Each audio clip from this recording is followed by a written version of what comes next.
Përshëndetje të nderuar teleshikues, jemi takuar në minutat e ditarit informativ këtu në RTS Gjirokastra, kundër të tjera sot do të ndiqni.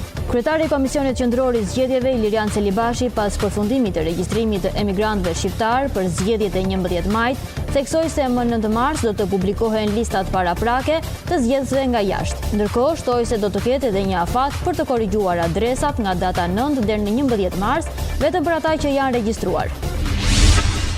Me lule dhurata në duar janë drejtuar sot institucioneve arsimore fëmijët Gjirokastrit. Të qeshur e të gëzuar, ata kanë përcjellur urimet më të mira për mësuesit e tyre, duke u bërë më të bukur këtë ditë.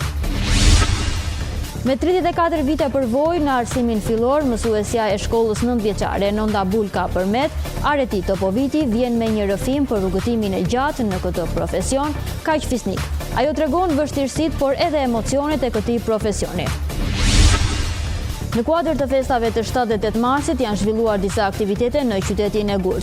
Kryefjala e tyre kanë qenë fëmijët, të cilët kanë shprehur dashurinë dhe respektin për mësuesit dhe nënat. Ju njohim tani më gjerësisht. Kryetari i Komisionit Qendror i Zgjedhjeve Ilirian Celibashi, pas përfundimit të regjistrimit të emigrantëve shqiptar për zgjedhjet e 11 majit, theksoi se në 9 mars do të publikohen listat paraprake të zgjedhësve nga jashtë. Ndërkohë, shtoi se do të ketë edhe një afat për të korrigjuar adresat nga data 9 deri në 11 mars, vetëm për ata që janë regjistruar.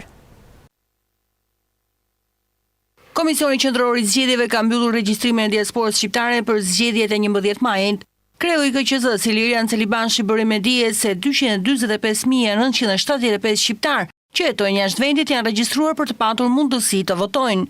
Celibashi theksoi se për të refuzuarit pas datës 9 mars kanë 48 orë kohë për saktësimin e adresave. Në këtë periudhë nga 9 mars deri në 12 mars, vetëm ata të cilët janë të regjistruar kanë të drejtë të kërkojnë të bëjnë ndryshime që lidhen me adresën dhe vetëm me adresën. Kreu i KQZ-s bëri me dije dhe procesin e ankimimit për të gjithë të refuzuarit.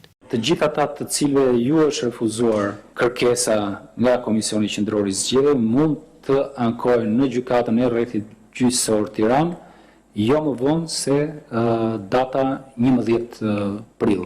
Nëpërmjet një platforme online. Celibashi dha dhe datën kur do të fillojë dërgimi i fletës së votimit për shqiptarë që jetojnë jashtë vendit. Midis datës 8 prill dhe 16 prill të përfundojmë procesin e dërgimit të fletëve të votimit nga jashtë. Do të përzgjedhë një prej operatorëve të njohur ndërkombëtar dhe do të kërkojmë për tyre që shërbimi i dërgimit dhe kthimit mbrapsht të fletës votimit jetë ekspres. Kostoja financiare për dërgimin dhe kthimin e fletës së votimit për emigrantët, tha Celibashi, është përafërsisht 7.5 milion euro, ndërkohë që për zgjedhjet e 11 majit janë regjistruar 53 parti politike dhe 3 koalicione, ndërkohë që deri tani ka paraqitur listën shumë emërore vetëm Lëvizja Bashk. Me lule dhurata në duar janë drejtuar sot institucioneve arsimore fëmijët Gjirokastrit. Të qeshur e të gëzuar, ata kanë përcjellur urimet më të mira për mësuesit e tyre, duke u bërë më të bukur këtë ditë. Në këtë ditë gjithë vëmendja shkon tek ata që me përkushtime e profesionalizëm edukojnë qytetarët e së ardhmes, mësuesit. Të shumta janë urimet, por edhe dhuratat që ata kanë marrë sot në shenjë falënderimi nga nxënësit e tyre. Me kamerën tonë, u ndalëm në hyrje të shkollës 9-vjeçare Koto Hoxhi në këtë 7 mars dhe këto janë pamjet që flasin vetë. Për mikrofonin e RTS, fëmijët shprehen se me çfarë do t'i surprizojnë mësuesit. 2 lule në duar, për kë i ke këto lule? Mësuese. Të dyja për mësuesen apo i ke për 2 mësuese? Për 2 mësuese. Po i kam për mësuesen. Po, e ke për mësuesen? Po. Çfarë i uroni sot mësueses? Gëzua 7 marsin. Unë e dua mësuesen shumë dhe unë i kam bërë sot një karafil. Ta gëzojmë mësuesja ime dashur festën. I uroj të gjitha mamave dhe mësuesve gëzuar 7 dhe 8 marsi, qofshi të lumtura gjithmonë. Me 2-3 lule në përduar, si, pana të pak. Një e kam për mësuesen timse dhe 3 për mësuesen time të palodhur që më mëson. Gëzuar festat e 7-8 marsit. Ndjem e gëzuar. Kam blerë disa lule për mësuesit. Dhe shpresoj t'ju pëlqejnë shumë. Duk me bukur një buqet me lule, sepse ishte edhe simbolike shumë. Edhe ja, i kam marrë edhe një mësueses kujdestare. Kam për mësuesen mozën dhe për anglishten. Po tjetër, çfarë i ke marrë si kur shto dhe një çantë këtu? Këtu i kam bler një bluzë dhe një çokoladë Milka, i kam bërë dhe një kartolinë. Çfarë uron për ato? Që mësuesja të jetë e gëzuar për ne fëmijët. Gëzuar 7-8 marsin. Si sot, 138 vite më parë, u qel mësonjtoria e parë shqipe në Korçë, prandaj dhe kjo datë është dedikuar mësuesve shqiptar. Është kjo ditë e vitit kur u kthehet mbrapsht gjithë ajo dashuri dhe përkushtimi dhënë për 365 ditë. Me 34 vite përvoj në arsimin fillor, mësuesja e shkollës së 9-vjeçare Nonda Bulka Përmet, Areti Topoviti, vjen me një rrëfim për rrugëtimin e gjatë në këtë profesion kaq fisnik. Ajo tregon vështirësitë, por edhe emocionet e këtij profesioni. Areti Topoviti është mësuesja që mban bisupe, 34 vite përvoj në mosimdhënie në ciklin e ullët. Gjatë intervistës që ne zhvilluam me të, ajo na tregoi për rrugëtimin e gjatë, fillesat, vështirësitë dhe dashurinë që ka për këtë profesion, kaq të bukur dhe fisnik. Mësuesa Areti, për vite me radhë, është pjesë e stafit pedagogjik në shkollën 9-vjeçare Nonda Bulka Përmet. Rrugëtimi im drejt mësuesisë ishte një ëndër nga një mësuese e fillores dhe mendoja që edhe unë do të bëhesha mësuese e ciklit ullët. I kisha shumë për zemër atë mësuese. Vazhdova studimet në Gjirokastër, kam mbaruar Institutin e Lartë Pedagogjik në 1987 dhe u diplomova për mësuese e ciklit ullët. Në Përmet kam filluar punën në gusht të vitit 1987 në një fshat që quhej Lëshicë. Ku atje kam punuar për 4 vite. Ishin fillimet e mia, u përballa me nxënësit, sado që në Gjirokastër kemi bërë praktik, na bonin vërejtjet se si mund të ishim mësuese të denja për mësim, por aty u përballëm me punën e vërtet. Ndjeva dashurinë e nxënësve, ishte përgjegjësia e madhe për të dhënë mësim, por gjeta dhe mbështetjen e banorëve të fshatit se unë nuk i njihja. Kur ndjej që do shkoje në punë dhe priteshe nga nxënësit, haroj lodhja e ditës, pavarësisht se ishte 1 orë rrugë në këmbë. Dhe aty, do me thënë kam edhe pastaj 2 fëmijët e mi, 2 vajzat e mia, me thënë kam ikur edhe shtatzan në rrugën në këmbë. Në vitin 1991 kam ardhur dhe jam emëruar në shkollën 9-vjeçare Nonda Bulka. Ishte nder dhe kënaqësi që unë të punoja në një shkollë me emër të qytetit të Përmetit. Por nga Lëshica që unë kisha shumë pak nxënës, rreth 8 deri në 10 nxënës, këtu kisha 33. Dhe puna ishte më e madhe, përgjegjësia ishte më e madhe. Megjithatë na mungonte baza materiale, të cilën ne arrinim ta bënim dhe me duart tona, që nga pecat, nga trupat, nga kubet e vogla, që ne të ishim gati për orën e mësimit. Sytë dhe zëri e tradhëtojnë, madje nuk ka dëshirë të kujtoj, se vetëm 2 vite e ndaj nga dalja në pension. Nuk duhet ta mendoj atë orën e fundit të dhënies së mësimit, sepse nuk e imagjinoj do të veten akoma që të mos jap mësim. Akoma ndjehem që kam energji brenda vetes dhe dua ta kaloj sa më lehtë këtë moment të daljes në pension. Në këtë 7 mars, mësuese Areti uron çdo arsimtar dhe jo vetëm. Uroj të gjithë kolegët e shkollës Nonda Bulka, unë akoma jam mësuese e kësaj shkolle për 34 vite, uroj drejtorinë e shkollës suksese në rrugën e dijes për brezat që do të vinë, për edukimin dhe arsimimin e tyre. Mësuese Areti Topoviti gëzon dashurinë dhe respektin, frytin e asaj që ka mbjellë në breza me radhë, ku bashkë me dijen ka përcjellë edhe vlerat më të çmuara njerëzore dhe shoqërore. 7 marsi, si një ditë simbolike kur nderohet puna dhe përkushtimi i pakursyer, shërben jo vetëm si kujtesë për ata që edukojnë, por edhe si vlerësimi i atyre që edukuan breza. Në këtë 7 mars do të sjellim edhe historinë dhe mesazhet frymëzuese të ish mësuesit të matematikës Sotir Papa, i cili për 40 vjet ka edukuar breza të tërë edhe në shkollat e minoritetit grek. Sotir Papa është mësuesi i njohur e i respektuar si në zonën e Livadias, ku ka qenë mësuese drejtues shkolle për shumë vite, e sidomos në periferinë e afërt të Sarandës, në shkollën e Çukës, ku shërbeu në 12 vitet e fundit të karrierës së tij si mësimdhënës. Ndjem shumë krenar kur kujtoj se kam qenë mbi 40 vjet mësues dhe kam shërbyer pothuajse në të gjitha shkollat e rrethit. Një jetë të gjatë kam qenë drejtori shkollës Çukës, 12 vjet. E mbaj mend me nostalgji atë vitin e parë kur u bëra drejtor për herë të 4 dhe e përjetova jo vetëm me gëzim, por edhe me kënaqësi dhe respekt edhe nga kolegët e mi të asaj kohe, edhe nga moshatarët e mi, po më shumë nga nxënësit e mi të shkollës Çukës. Unë kam dalë mësues në vitin 1966.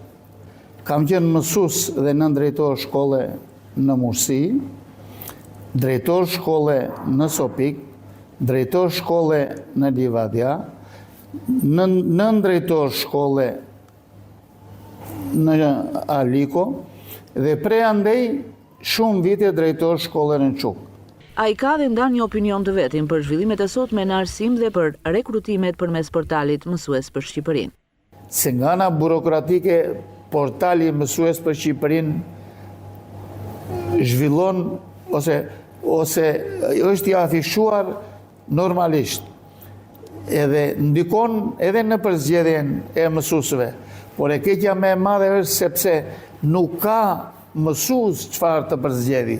Sipas meje, do me thënë, shumica e mësuesve janë nga ata që janë nxënës në gjimnaz me 5, me 6, rrallë ndonjë me 7, dhe nuk është më mësuesia profesioni dashur siç ka qenë në ato vite që unë kam qenë mësues, që kam qenë drejtues, që kam qenë, do me thënë, në punët e mia dhe në kohët e mia më të mira. Sotir Papa në 7 mars e gjen në moshën 75 vjeçare, por me shëndet të mirë dhe me energji për të vazhduar të jap në fushën e arsimit me mësimdhënie të pandalshëm, por edhe me këshillën e tij të kërkuar. Ai është i vetmi mësues i vlerësuar me titullin mjeshtër i madh në Sarandë. Në kuadër të festave të 7 dhe 8 marsit janë zhvilluar disa aktivitete në qytetin e Gurt. Kryefjala e tyre kanë qenë fëmijët të cilët kanë shprehur dashurinë dhe respektin për mësuesit dhe nënat. I ndjekim. Zgjodhën ditën e mësuesit për të vizituar bibliotekën e qytetit. Këta janë nxënës të klasës së 2 në shkollën Koto Hoxhi, që në mënyrë të organizuar njihen nga afër me ambientet të këtij institucioni kulturor. Ne si fëmijë kemi mësuar për të drejtat tona, në dofti të argëtimi si të drejtë themelore, prandaj edhe leximi i librit është një argëtim shumë i bukur dhe frymëzues për cilin do njeri. Libri është një kënaqësi frymëzuese. Për herë të parë në bibliotekë kam ardhur me babin. Librat e mi të parë i kam lexuar me prindërit. Më kujtojnë fjalët e librave dhe nxiten që ato më jepnin në fantazinë time. Mësuesja Mimoza Lici shprehet se është kënaqësi për t'i udhëheqë ata drejt botës magjishme të leximit. Kjo është vizita e parë që bëjnë si fëmijë të klasës së 2 së bashku me mësuese në bibliotekën e qytetit. Për mua si mësuese është një emocion i veçantë, që të jem udhëheqësja, nuk e di nëse jam e para apo jo, por gjithsesi, domethënë si aktivitet i parë që bëjmë me fëmijët, kjo të jetë hera e parë që unë i udhëheq drejt rrugës së librit, drejt botës së librit. Është një botë e magjishme, është pak personale, do pak vullnet që të punohet, por është një botë që të përfshin për gjithë jetën. Mendoj se do të nxitim këta fëmijë me këtë frymë pozitive drejt librave, drejt botës së fantazisë, drejt ardhmes së tyre dhe mendimit më pozitiv. Në kuadër të dy festave të marsit, Biblioteka Apostol Meksi në stendat veçanta ka ekspozuar libra që flasin për rrugtimin e arsimit në Gjirokastër, por edhe botime të shkrimtarëve femra të huaja dhe shqiptare. Në ekspozit kemi pasqyruar libra të ndryshëm ku flasin për arsimin dhe për mësues shqiptar, ku kemi shkollat e para shqipe, botime për gjimnazin Asim Zeneli, për mësueset e parë si Urani Rumbo, Koto Hoxhi, Çajupi e të tjerë. Tjetër libër është Dritë që çante errësirën nga Lefter Dilo, ku flet për mësojnëtoret në Gjirokastër dhe në rrethinat e Gjirokastrës. Si dy festa që qëndrojnë bashkë, nuk mund të mungonte edhe një ekspozite dedikuar femrave shkrimtare, shqiptare dhe të huaja, ku kemi prezantuar disa libra të tyre në deg të ndryshme, poezi, romane. Para teje unë përkulem, me dëshirë, respekt të madh, është pak një tuf me lule, po të mundesha një malë. Pjesë e programit të organizimeve të Bashkisë Gjirokastër për festat e 7 marsit është bërë edhe qendra kulturore e fëmijëve Fato Berberi. Gëzuar 7 marsin titulloi aktiviteti artistik përmes të cilit fëmijët uruan mësueset dhe nënat e tyre. Ata sollën në këtë aktivitet këngë, poezi, pjesë muzikore në violinë, kitar, por edhe polifoni. Me rastin e 7 marsit, në fëmijët e QKP-s kemi përzgjedhur një koncert shumë të bukur, cili i përshkruan se sa të rëndësishëm janë mësuesit dhe nënat. Unë kam përzgjedhur një bjerë shumë të bukur, e cila përfaqëson nënën. Dhe kam për t'ua lexuar tani. E di, nëna ime të ngjaj shumë, në syt, buzë apo në hund. Ndoshta buzëqeshjen si ti e kam, ecjen, a trupin e gjatë. Po një gjë, se di me siguri, zemrën e kam si ti. Kemi mbledhur për të festuar festën e bukur të mësuesit dhe i uroj të gjithë mësuesve gëzuar festën e 7 marsit dhe nënave tonë që është njeriu më i shtrenjtë në botë.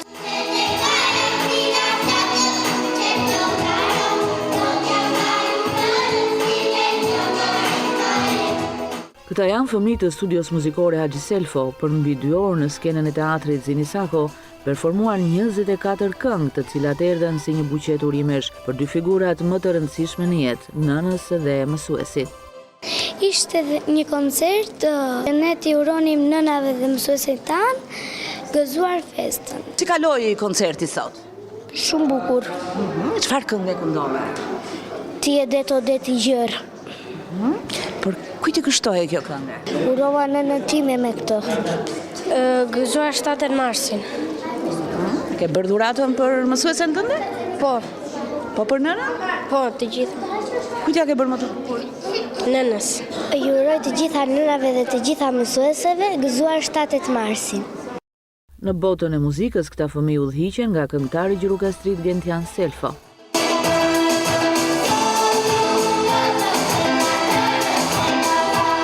Si që ndojët ne organizuam me rastin e festave të 7-8 marsit, këtë event kaj të bukur që fëmijët i personën me shumë emocion dhe dashuri respekt për 2 festat, për 7 marsin e mësuesit dhe për 8 marsin e nënës. Fëmijët performuan me 24 këngë, të cilët gjithë kënduan këngën e tyre, pa përjashtim.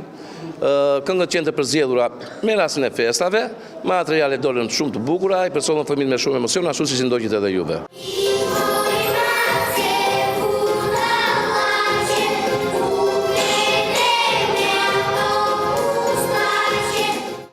Bashkia Tepelen ka planifikuar një sër aktivitetesh për muajin mars me qëllim gjallërimin e qytetit për banorët dhe vizitorët. Eventet përfshin festimet e 7 dhe 8 marsit, si dhe aktivitetet të tjera kulturore e argëtuese për muajt në vijim. Muaj mars pritet të sjellë atmosferë festive në Tepelen, fal një kalendari të pasur aktivitetesh të organizuara nga bashkia, përveç festimeve për 7 dhe 8 marsin, do të ketë edhe evente të tjera kulturore e argëtuese, të cilat do të vijojnë edhe në muajt e tjerë. Në këtë kalendar, duke filluar nga muaji janar deri në dhjetor, drejtoria ka parashikuar një sër aktivitetesh kulturore të larmishme, të cilat fillojnë me grup moshat e parashkollorit dhe përfundojnë tek të rriturit. Këtë vit, me që jemi në mars, ne kemi nga Qendra Kulturore e Fëmijëve, kemi aktivitetin me rastin e 7-8 marsit, fëmijët do të performojnë në Pallatin e Kulturës, Dhe me këtë rast do t'i urojnë edhe mësuesve të tyre, po dhe prindërve, nënave gëzuar 7 dhe 8 marsin. Pastaj në vijim të marsit ne vazhdojmë me 14 marsin, me ditën e verës, do të performojnë fëmijët e shkollave të njësive administrative, jo vetëm të qytetit, po dhe të njësive administrative. Aktivitetet nuk do të kufizohen vetëm në qytet, por do të shtrihen edhe në zonat rurale për të përfshirë sa më shumë komunitete në festime. Në vijim do të vazhdojmë përsëri me aktivitetet të cilat do të vijojnë në muajin maj. Ne kemi javën e Aliut dhe të cilën do ta bashkojmë përsëri bashkëpunim me Këshillin e Qarkut edhe me festivalin Bilbilend, i cili do të zhvillohet për pjesën e dytë, për vitin e dytë në Bënç, në monumenti natyror të lënë nga Alipasha, me të cilin krenohemi në ujësjellsin e Alipashës në Bënç. Me këtë kalendar të pasur aktivitetesh, Tepelena synon të bëhet një destinacion edhe më tërheqës, duke ofruar emocione të veçanta për të gjithë.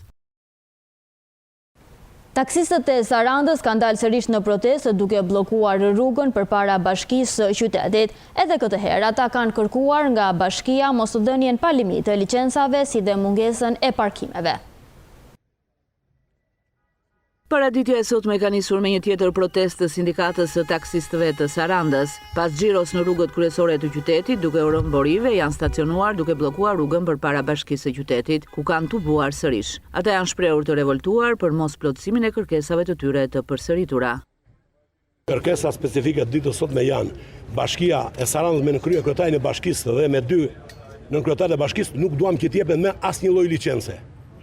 Në përjashtim, qofse një taksist del në pension, ai zotëria ta zvendësojë mbasi, po ka kërkesë nga interesuari pronari taksist që është taksist, nga fëmia e tij mund ta marrë fëmijën e tij. Nga protesta në protestë, çfarë ka ndryshuar? Asnjë zgjidhje, vetëm i vend parkimin as dhën. Asnjë zgjidhje bile, as nuk na kanë pritur, ja ku i ke sot. Po japin licenca, po japin tani përgatitin 40 licenca për t'i dhënë. Nga e dini këtë ju? Këtë është informacion se personat këtu në qytet kanë bërë makinat, i kanë bërë dhe janë bërë gati dhe vinë për ditë. Plus këtu ka shumë kërkesa si rreth, kanë edhe atje mund të jenë 200 kërkesa tjera për taksi. Tani çfarë bëhet me këtë vëlla? Kushte është stacioni i autobusit të Çamilit të Butrintit, na vend taksit jeshile. Taksit e tjera, ne taksit tona, ai stacioni jon. Neve autobusi nuk kemi të ndaloj, po të ndaloj të vendi që kemi ne të taksive para turizmit, edhe atë vend ta mbajmë ne. Veten në Vlorë futesh në aeroport në port. Në port. Veten në Durrës futesh në port, ne s'futemi do në port. E ka dhënë ligji që të japin licenca pa mas, këto elektrike, ngrije ti që ke një hotel dhe shumë që ke, merr 200.000 euro blend 5 makina elektrike dhe i fut tut na konkurosh ne. Ti nuk quaj hallexhi, nuk quaj pa buksi neve të vetë punësuar. Të nxjerrë dokumentin ose le të bëhet në çdo qytet, ose kundërta le të bëhet pa licencë të punoj kush të doj taksi, kush e gjën veten apo mundësi për të punuar. Protesta e sotme ishte e treta në radhë e taksistëve sarandiot. Ata u shprehën të vendosur për të mos u tërhequr deri në plotësimin e kërkesave të tyre. Banorët e Kulluricës në Finiq kërkojnë investime për të ndërtuar ujësjellsin e fshatit si dhe rekonstruksionin e rrjetit të vaditjes. Madje ata shprehen se janë optimist për realizimin e investimeve. Fshati Kulluris në bashkinë e Finiqit nuk ka patur historikisht asnjëherë rrjet ujësjellsi. Qindra banorë të fshatit janë detyruar të investojnë miliona lek nga buxheti i familjes dhe kanë ndërtuar puse për të siguruar ujin e pishëm. Në sistemin e kaluar, ashtu edhe në këto 35 vjet të periudhës tranzicionit, asnjë qeveri nuk ka investuar për ndërtuar ujësjellës në Kulluric. Uji i pishëm ka qenë një nga problemet më serioze në fshatin tonë. Për arsye se nuk kishim burime natyrore, edhe njerëzit u detyruan të hapin puse. Me këtë lloj mënyre përballonin ujin e pishëm. Është planifikuar për vitin 25 të kompletohet uji i pishëm. Njëkohësisht, në dekadat e fundit është shkatruar edhe rrjeti i vaditjes, i cili furnizohet nëpërmjet kanalit Thoma Filipeu. Mbas prishjes së sistemit, tokat ishin kthyer me kullota edhe ishin mbushur me fera. Në 10 vjeçarin e fundit, filluan të pastronin fushat, edhe me ujin me pakët që vinte nga Merkua, përballojmë me vështirësi edhe me shpenzimet e mëdha se del kosto e lartë. Nga 1100 banor që janë regjistruar në gjendje civile, aktualisht në Kulluris nuk banojnë më shumë se 100 banor. 65 vjeçari Gjik Tahiri nga Gusmari i Tepelenës vazhdon traditën e familjes së tij, atë të blegtorisë. Ai kujdeset për 300 kokë të imta duke nxjerrë edhe të ardhura për ekonominë familjare. Tahiri ka filluar të trashëgojë zanatin e blegtorisë tek djali i tij. Gjik Tahiri nga Gusmari i Tepelenës vazhdon traditën e familjes së tij, atë të blegtorisë. Ai është rritur me të imtat dhe ka mësuar si të kujdeset për to nga babai i tij. Gjatë viteve ky zanat i lashti është kthyer në pasion, pavarësisht vështirësive që ka. Sipas tij, blegtoria është një punë shumë e vështirë, por edhe shumë e bukur, pasi kërkon shumë kujdes dhe përkushtim. Unë që kur kam marruar shkollën e deri sot. E ke trashëgimi? Po, patjetër. Se është zona që e ka tradit atje në Tepelen, është zona, në Gusmar Tepelen. Unë me ato jam rritur, jo i vogël. Po mëson edhe vetiva, jo. Dhe na babaj mëson është shumë e vështira. Shumë e vështira, asnjë se bën. Në shi, kush rri këtu? Të gjitha i ka mieljen, kullotën, të gjitha i ka kullotën më shumë. Vim na Tepelena, blejmë kullotën këtu. Sot blegtori i vjetër kujdeset për 300 kokë të imtash që i mban në fshatin Livadhja të bashkisë së Finiqit. Ai merret me tregtimin e mishit, leshit të deleve dhe qumshtit, që janë burimi i rëndësishëm i jetesës për familjen e tij. Po janë dimre kam të keqen, në dimër. Që atje të neve bje borë, behar ishtë behar, si për të gjithë. Ka maljet, janë maljet për behar. Qumësht, mish, ato ka kjo. Ku i tregton? Po janë bagjo, me djale, me familje. E ke trashëguar pra të djale? Po patjetër, dhe djale në shikut vej. Ndërkohë 65 vjeçari nuk është vetëm në këtë punë, pasi ai ka një ndihmës të çmuar, djalin e tij, të cilin po ja trashëgon me krenari dhe përkushtim zanatin e blegtorisë. Këtu kemi përfunduar, të nderuar teleshikues, ishte gjithçka e përgatitur për këtë ditar informativ. Ndajemi së bashku dhe miru takofshim.